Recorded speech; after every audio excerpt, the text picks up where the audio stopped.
የብልጽግና ደጋፊ ለሆናችሁ ለአማራ ልጆች የማስተላልፈው መልእክት አለ።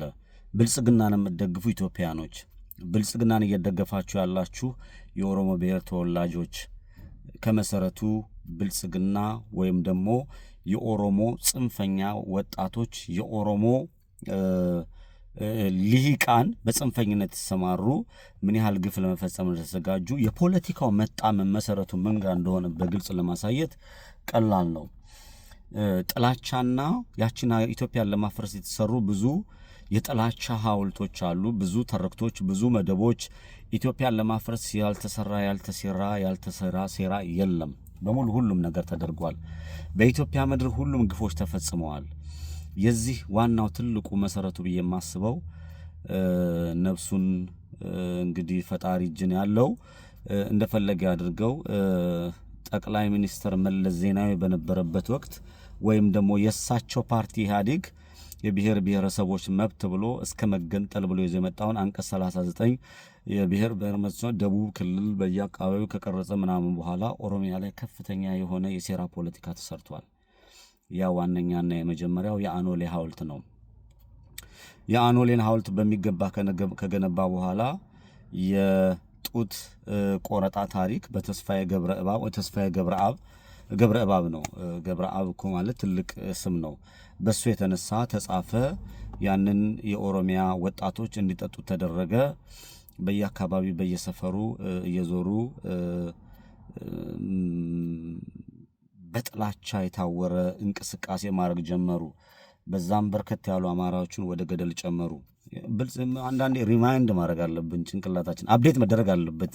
የሰው ልጅ ጭንቅላት ይመስለኛል አንዳንዴ ዝም ብለን ስንበላ ስንጠጣ ስንተኛ የሆነ የሚረሱ ነገሮች አሉ ብዬ ስለማምን ነው።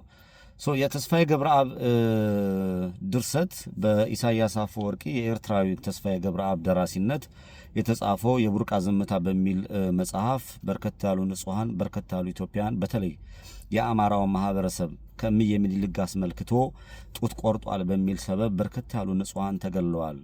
የአኖሌ ሐውልትን አቁመው ይህንን ዶክተር ነጋሶ ጊዳዳን ጀምሮ በርካታ የኦሮሞ ብሔር ተወላጆች የማይቀበሉት ትርክትና ተረት ነው ብለው ያጣጣሉትም ጭምር አሉ።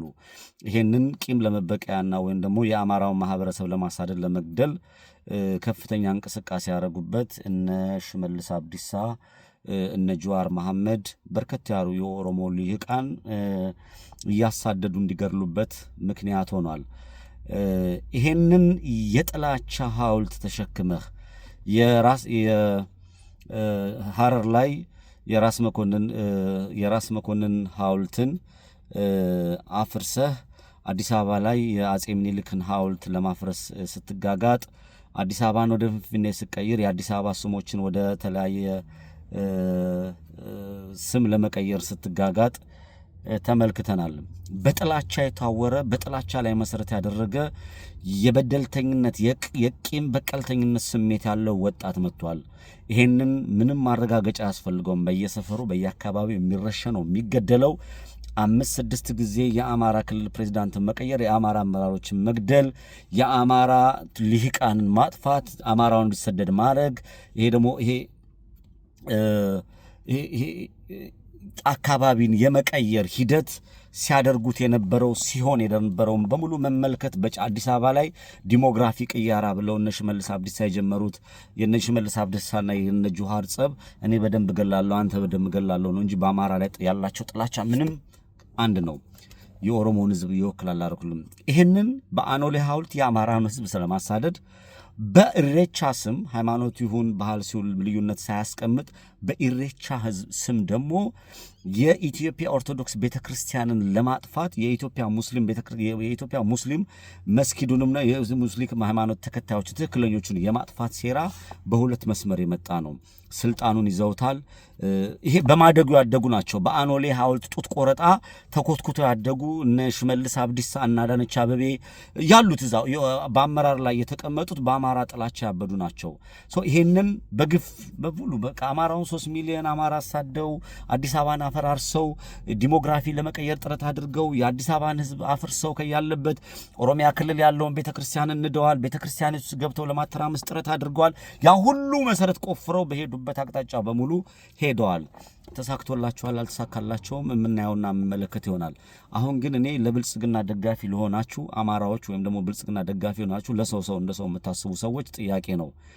ይህ የጥላቻ ሐውልት ይህ የጥላቻ ሃይማኖት ይሁን ባህል ማታው ኢሬቻ ይህ የጥላቻ ባደጉ በስልጣን ላይ ያሉ የኦሮሞ ልሂቃንን የሚሉ ፖለቲካውን የተቆጣጠሩ ከህዋት ቀጣይ የአማራውን ህዝብ ለማስጨፍጨፍ አደራ ተቀብለው የመጡ እናንተንም የብልጽግና ደጋፊ ነን ወደ ሐሰብ እንዘምታለን ወደዚህ እንሮጣለን የምትሉትን የምታለቀልቁትን አማራውን የምትጨፈጭፉትን የአማራ ብሔር ተወላጅ ሆናችሁ በቁማችሁ እንደሚቀብሯችሁ አትጠራጠሩ።